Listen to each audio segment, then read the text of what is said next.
କିଛି ଦିନର ବ୍ୟବଧାନ ପରେ ରାଜ୍ୟକୁ ପୁଣି ଶୀତ ଫେରିଛି। ଆଉ ପାରଦ ଖସିବା ସାଙ୍ଗକୁ ସମଗ୍ର ରାଜ୍ୟରେ ରାତିର ତାପମାତ୍ରା ସର୍ବନିମ୍ନ ହ୍ରାସ ପାଇଛି। ତେବେ ସୁନ୍ଦରଗଡ଼ କରେଇରେ ସର୍ବନିମ୍ନ 6.7 ଡିଗ୍ରୀ ତାପମାତ୍ରା ରେକର୍ଡ କରାଯାଇଛି। ସେହିପରି ଉପକୂଳ ଓଡ଼ିଶାରେ ମଧ୍ୟ ତାପମାତ୍ରା ଖସିଛି, ଯାହାକି ଆସନ୍ତା 24 ଘଣ୍ଟା ଯାଏଁ ରାତିରେ ତାପମାତ୍ରାରେ ସେମିତି କିଛି ପରିବର୍ତ୍ତନ ହେବା ଆଶଙ୍କା ନାହିଁ। ତେବେ 3 ଦିନ ପରେ ତାପମାତ୍ରାରେ କୌଣସି ପରିବର୍ତ୍ତନ ଆସିପାରେ। 2 ରୁ 3 ଡିଗ୍ରୀ ତାପମାତ୍ରା ବଢ଼ିବା ନେଇ ଆଞ୍ଚଳିକ ପାଣିପାଗ କେନ୍ଦ୍ର ଅନୁମାନ କରିଛି। ଏଥିସହିତ ଆସନ୍ତାକାଲି ଏବଂ ସୋମବାର ଦିନ ବିଭିନ୍ନ ସ୍ଥାନରେ ସ୍ୱଳ୍ପରୁ ମଧ୍ୟମ ଧରଣର ବର୍ଷା ହେବାର ଆଶଙ୍କା ରହିଛି, ଯାହାକି 11 ତାରିଖରେ 13ଟି ଜିଲ୍ଲା ଓ 12 ତାରିଖରେ 9ଟି ଜିଲ୍ଲାରେ ବର୍ଷା ହେବା ନେଇ ଆଞ୍ଚଳିକ ପାଣିପାଗ ବିଭାଗ ପୂର୍ବାନୁମାନ କରିଛି।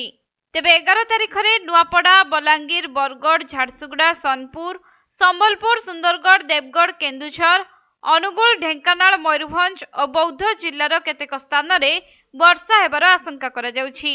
ସେହିଭଳି 12 ତାରିଖରେ ଢେଙ୍କାନାଳ, କଟକ, ବୌଦ୍ଧ, ଅନୁଗୁଳ, ଭଦ୍ରକ, ବାଲେଶ୍ୱର, କେନ୍ଦୁଝର, ମୟୂରଭଞ୍ଜ ଓ କେନ୍ଦ୍ରାପଡ଼ାରେ ବର୍ଷା ହେବାର ପୂର୍ବାନୁମାନ କରାଯାଇଛି।